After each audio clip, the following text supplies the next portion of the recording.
तो गाइस जैसा कि आप जानते हैं कि आईपीएल 2026 ऑक्शन में कई बड़े इंडियन प्लेयर्स पे भी बोली लगने वाली है। तो ऐसे में गाइस इस वीडियो का टॉपिक ये होगा कि आईपीएल 2026 की सभी 10 टीमें कौन सा ऐसा एक इंडियन प्लेयर होगा जिसको टारगेट करके अपनी स्क्वाड को स्ट्रेंथन कर सकती है। तो गाइस हम वीडियो स्टार्ट करते हैं सनराइजर्स हैदराबाद टीम से। और गाइस एसआरएच जिस एक इंडियन प्लेयर को टारगेट कर सकती है, मेरे अकॉर्डिंग गाइस वो प्लेयर हो सकते हैं दीपक चहर।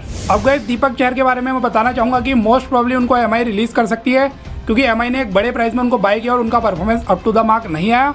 तो ऐसे में गाइस एसआरएच जैसी टीम के पास एक बहुत अच्छा मौका होगा दीपक चहर को ऑक्शन में बाय करके अपनी टीम में शामिल करने के लिए, क्योंकि गाइस एसआरएच के पॉइंट ऑफ व्यू से देखें तो वहाँ पे वो मोस्ट प्रॉब्ली मोहम्मद शमी को रिलीज करेंगे, क्योंकि शमी भी बड़े प्राइस में है, उनका परफॉर्मेंस नहीं आया। तो ऐसे में गाइस अगर शमी रिलीज होते हैं फिर एसआरएच को एक रिप्लेसमेंट चाहिए होगी, और गाइस रिप्लेसमेंट में उनको एक ऐसा बॉलर चाहिए होगा जो कि पावर प्ले में अच्छी बॉलिंग कर सके सिमिलर टू शमी। क्योंकि गाइस अगर आप एसआरएच की डेथ बॉलिंग देखें तो सॉर्टेड है, वहाँ पे आपके पास हर्षल पटेल है, ईशान मलिंगा है, जयदेव उनादकट है, इनफैक्ट पैट कमिंस भी करते हैं, लेकिन वहाँ पे गाइस कहीं ना कहीं हल्की सी कमी है क्वालिटी पावर प्ले बॉलर की है। तो ऐसे में उस केस में गाइस दीपक चहर काफी हैंडी हो सकते हैं एसआरएच के लिए। तो मुझे ऐसा लगता है एसआरएच जिस एक इंडियन प्लेयर को टारगेट कर सकती है गाइस वो हो सकते हैं दीपक चहर।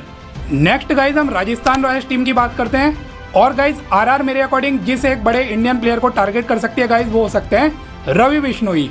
अब गाइस पहले तो मैं ये बता दूं कि बिश्नोई को मोस्ट प्रोबेबली एलएसजी रिलीज करने वाली है, क्योंकि एलएसजी में पिछले 2 सीजन बिश्नोई के एवरेज रहे और वहां पे अब दिग्विजय राठी उनके मेन स्पिनर हैं। तो ऐसे में गाइस बिश्नोई का प्राइस ज्यादा था तो हाई पॉसिबिलिटी और रिलीज होंगे। तो गाइस आरआर के पास एक बहुत अच्छा मौका होगा बिश्नोई को अपनी टीम में शामिल करने का।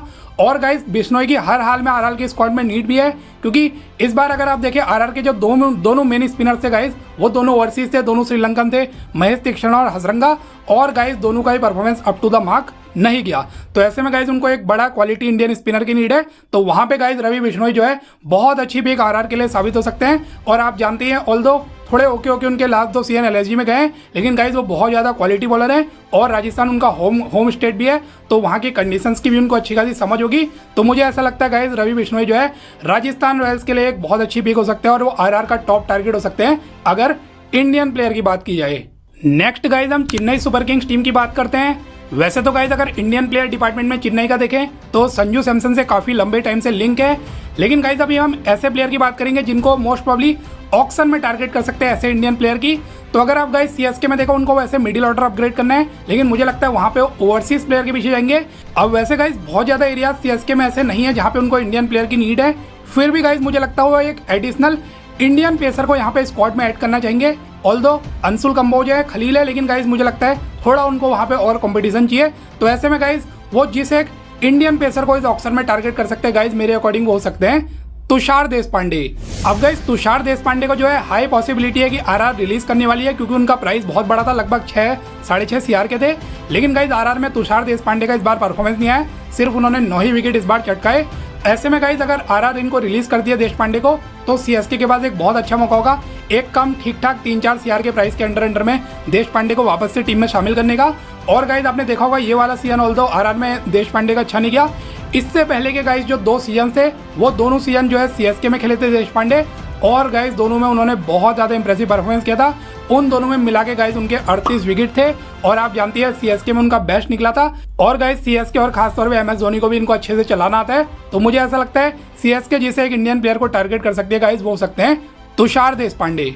नेक्स्ट गाइस हम मुंबई इंडियंस टीम की बात कर लेते हैं, और एमआई गाइस जिस एक इंडियन प्लेयर को टारगेट कर सकती है इस ऑक्शन में मेरे अकॉर्डिंग वो हो सकते हैं मयंक यादव।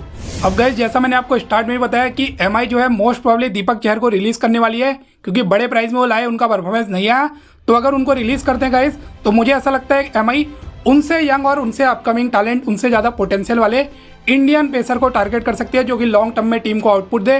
पास्ट में भी गाइस आपने देखा होगा एमआई यंग प्लेयर्स को लाके ग्रूम करती है और वो बड़े प्लेयर बनते हैं। तो ऐसे में मुझे लगता है गाइस वो मयंक यादव के पीछे जा सकते हैं। पास्ट में भी गाइस कुछ रिपोर्ट्स थी कि एमआई उनमें इंटरेस्टेड हैं, और गाइस हाई पॉसिबिलिटी है कि मयंक यादव को एलएसजी रिलीज करने वाली है, क्योंकि ऑल्दो उनके परफॉर्मेंस में कोई इशू नहीं है, लेकिन उनके इंजरी इश्यूज बहुत चल रहे हैं। तो ऐसे में गाइस अगर मयंक यादव ऑक्शन में आते हैं तो ऐसा हो सकता है कि एमआई उनके पीछे जाए, उनको टारगेट करे, और अगर गाइस एमआई उनको ले आती है और उनकी एक टाइम बाद फिटनेस ठीक हो जाती है तो मुझे ऐसा लगता है गाइस लॉन्ग टर्म में एक बहुत क्वालिटी बेसर वो बनेंगे, एमआई को बहुत फायदा देंगे। बाकी गाइस आप जानती है वो पेसी हैं उनके पास यॉर्कर्स वगैरह अच्छी है, उनकी बॉल में स्विंग अच्छी है, तो गाइज वो काफ़ी बेनिफिशियल प्लेयर होंगे। तो मुझे ऐसा लगता है MI जिस एक इंडियन प्लेयर के पीछे जा सकती है वो हो सकते हैं मयंक यादव। नेक्स्ट गाइज हम दिल्ली कैपिटल्स टीम की बात कर लेते हैं, और DC जिस इंडियन प्लेयर को गाइज टारगेट कर सकती है मेरे अकॉर्डिंग वो हो सकते हैं राहुल त्रिपाठी। अब वैसे गाइज DC को जो मेनली अपने स्क्वाड के एरियाज स्ट्रेंथन करने हैं उसमें ओपनिंग है और मिडिल ऑर्डर की बैटिंग है, और लेकिन गाइज मुझे लगता है इन दोनों स्पॉट में DC बड़े ओवरसीज प्लेयर्स के पीछे जाएगी। तो इंडियन डिपार्टमेंट में गाइज मुझे लगता है DC को वन डाउन एरिया जो उनका है वहाँ पे गाइज हल्की सी वीकनेस नजर आ रही है, क्योंकि करुण नायर हो गए, अभिषेक पोरल हो गए, दोनों ने गाइज ओके किया, बहुत कंसिस्टेंसी से उतने रन नहीं मारे। तो मुझे ऐसा लगता है वहाँ पे थोड़ा कंपटीशन और ऐड करने के लिए राहुल त्रिपाठी जैसे प्लेयर के पीछे DC जा सकती है, जिनको कि गाइज हाई पॉसिबिलिटी है CSK रिलीज करेगी। CSK में त्रिपाठी का परफॉर्मेंस अच्छा नहीं रहा, और अब वहाँ पे आयुष मात्रे, उर्विल पटेल जैसे प्लेयर आ गए, तो त्रिपाठी की वहाँ पे जगह भी नहीं बन रही है।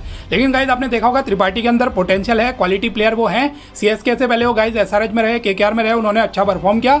तो मुझे ऐसा लगता है गाइज दिल्ली जो है यहाँ पे राहुल त्रिपाठी जैसे प्लेयर को चांस दे सकती है और इनको ऑक्शन में टारगेट कर सकती है। नेक्स्ट गाइज हम गुजरात टाइटंस टीम की बात कर लेते हैं, और गाइज GT जिस एक इंडियन प्लेयर को टारगेट कर सकती है इस ऑक्शन में वो हो सकते हैं रमनदीप सिंह। अब गाइज रमनदीप सिंह की बात की जाए, वैसे तो चांसेस थोड़े से मुझे कम लग रहे हैं इनके रिलीज होने के, बट इन केस अगर KKR इनको रिलीज कर देती है, क्योंकि पास्ट में अभी कुछ ट्रेड इनके रूमर्स भी चल रहे थे कि KKR किसी प्लेयर से ट्रेड के लिए लिंक है, वो इनको देना चाहती है। तो मान लीजिए गाइज 1% अगर KKR रमनदीप को रिलीज कर दिया है, तो मुझे ऐसा लगता है गाइज गुजरात टाइटंस जैसी टीम के पास एक बहुत अच्छा मौका होगा इनको अपनी टीम में शामिल करने का। क्योंकि गाइज अगर आपने देखा होगा GT की स्क्वाड में थोड़ा सा जो उनका वीक एरिया नजर आ रहा है गाइज वो उनका मिडिल ऑर्डर या लोअर मिडिल ऑर्डर है। प्लस गाइज वहाँ पे एक ऑलराउंडर की भी मुझे थोड़ी कमी नजर आ रही है जो कि स्क्वाड में बैलेंस पहुंचे। तो ऐसे में गाइज रमनदीप वहाँ पे बहुत वैल्यू प्रोवाइड करेंगे अगर वो टीम में आते हैं। वो उनकी लोअर मिडिल ऑर्डर वाली प्रॉब्लम सॉल्व कर सकते हैं, जहाँ पे गाइज वो फिनिशर का अच्छा रोल निभा सकते हैं, पावर हिटिंग वो कर सकते हैं, प्लस गाइज वो मीडियम पेस बॉलिंग से भी कुछ किफायती ओवर निकाल सकते हैं, और वो फील्डर भी टॉप क्लास है। तो मुझे ऐसा लगता है गाइज इन केस अगर रमनदीप सिंह रिलीज होते हैं तो गुजरात टाइटंस उनको डेफिनेटली टारगेट कर सकती है। नेक्स्ट गाइज हम कोलकाता नाइट राइडर्स टीम की बात कर लेते हैं, और KKR गाइज जिस इंडियन प्लेयर को टारगेट कर सकते हैं मेरे अकॉर्डिंग वो हो सकते हैं T नटराजन। अब गाइज इस बात की भी पॉसिबिलिटी मानी जा रही है कि T नटराजन को दिल्ली कैपिटल्स रिलीज कर सकती है, क्योंकि वो एक बड़े प्राइस में आए और एक तो मोस्टली इंजर्ड रहे, और बाद में जब वो फिट भी हुए गाइज उनको ज़्यादा चांस नहीं दिया गया।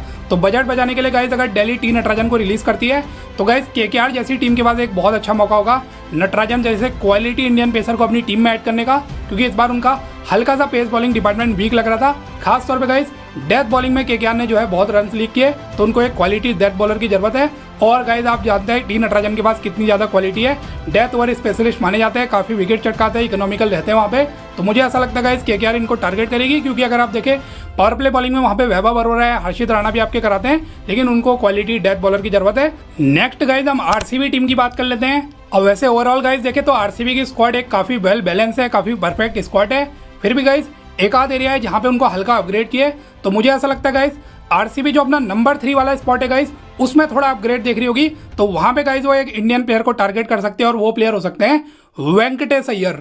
अब गाइज आप जानते होंगे कि वेंकी अय्यर को हाई चांसेस है कि KKR रिलीज करने वाली है, क्योंकि इतने बड़े प्राइस में उनको लिया लेकिन परफॉर्मेंस नहीं आया।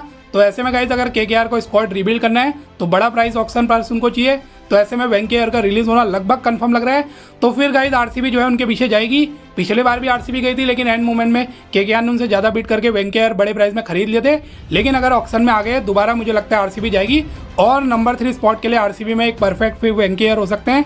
इस बार नंबर 3 में वहाँ पे देवदत्त पडिक्कल खेले, ओके ही रहा, लेकिन फिर वो इंजर्ड हो गए। फिर मयंक आए, उनका भी परफॉर्मेंस बहुत अच्छा नहीं रहा। तो मुझे ऐसा लगता है इन दोनों का तो अपग्रेड होंगे वेंकी, ऑल्दो KKR में नहीं चले गाइज वो, लेकिन वो थोड़ा नीचे खेले थे, नंबर 5 तक बैट करे थे। पास्ट में गाइज आपने देखा होगा जहाँ पे वो टॉप 3 में खेले हैं उनके परफॉर्मेंस बहुत इंप्रेसिव रहे हैं। तो मुझे ऐसा लगता है गाइज नंबर 3 स्पॉट के लिए RCB जिस एक इंडियन प्लेयर को इस ऑक्शन में टारगेट कर सकते हैं वो हो सकते हैं वेंकटेश अय्यर। नेक्स्ट गाइज हम बात कर लेते हैं IPL 2026 की रनर अप पंजाब किंग्स की। और guys similar to RCB Punjab को भी अपनी स्क्वाड में बहुत ज़्यादा बदलाव करने की जरूरत तो नहीं है। फिर भी गाइज मुझे लगता है अगर वहाँ पे थोड़ा सा और क्वालिटी इंडियन बॉलिंग ऐड हो जाए वो बेनिफिशियल हो जाएगा, क्योंकि उनके पास इंडियन बॉलिंग में एक हर्षदीप भी थे, बाकी सब यंगस्टर थे, वैशेख वगैरह, यश वगैरह। ऐसे में मुझे लगता है पंजाब जिस एक इंडियन प्लेयर को टारगेट कर सकते हैं गाइज वो हो सकते हैं मोहम्मद शमी। और गाइज जैसा कि मैंने स्टार्ट में ही बताया कि शमी को मोस्ट प्रॉब्ली SRH रिलीज करने वाली है, तो गाइज अगर शमी ऑक्शन में आ गए तो पंजाब इनके पीछे जाएगी ही जाएगी, क्योंकि इनके आने से गाइज पंजाब की बॉलिंग बहुत ज़्यादा स्ट्रांग हो जाएगी। अर्शदीप आपके पास है, आपके पास मार्को यानसन है, आपके पास अगर शमी भी आ जाते हैं तो जो हल्का सा वीक पॉइंट इनके इस बार स्क्वाड में लग रहा था बहुत थोड़ा, वो भी गाइज जो है और ज़्यादा स्ट्रेंथन हो जाएगा। और शमी एक सीजन जरूर खराब गया, लेकिन गाइज आप जानते हैं वर्ल्ड क्लास बॉलर है, एक्सपीरियंस भी लेके आएंगे। तो मुझे ऐसा लगता है पंजाब जिस एक इंडियन प्लेयर को गाइज टारगेट कर सकती है वो हो सकते हैं मोहम्मद शमी। अब गाइज आज की फाइनल टीम जिनके हम इंडियन टारगेट प्लेयर की बात करेंगे गाइज वो है लखनऊ सुपर जायंट्स। और गाइज सिमिलर टू पंजाब में ये कहूंगा LSG भी गाइज जिस इंडियन प्लेयर को टारगेट कर सकती है वो मोहम्मद शमी हो सकते हैं। और गाइज रीजन आपको बताइए, इस बार आपने देखा होगा LSG का जो बॉलिंग अटैक था गाइज वो बहुत इनएक्सपीरियंस नजर आ रहा था, खासतौर पे पेस बॉलिंग अटैक। और वहां पे गाइज एक्सपीरियंस की भारी नीड है, एक क्वालिटी इंडियन पेसर की बहुत बड़ी नीड है। तो ऐसे में गाइज अगर शमी LSG आते हैं तो उनके बॉलिंग अटैक को भी बहुत स्ट्रॉन्ग कर देंगे, एक्सपीरियंस भी लेके आएंगे। और पावर प्ले हो डेथ हो हर जगह सभी बॉलिंग करते हैं, जेन्युइन विकेट टेकर हैं, तो वहां पे गाइज काफी ज्यादा क्वालिटी ऐड हो जाएगी। तो similar to guys Punjab Kings मुझे ऐसा लगता है LSG भी जिस इंडियन प्लेयर को टारगेट कर सकते हैं वो हो सकते हैं मोहम्मद शमी। तो गाइज ये थी IPL 2026 की सभी 10 टीमों के टारगेटेड इंडियन प्लेयर्स की लिस्ट। अब गाइज आप अपने ओपिनियन जरूर कमेंट में बताइए और ऐसी वीडियोस के लिए आप चैनल भी सब्सक्राइब कर सकते हो।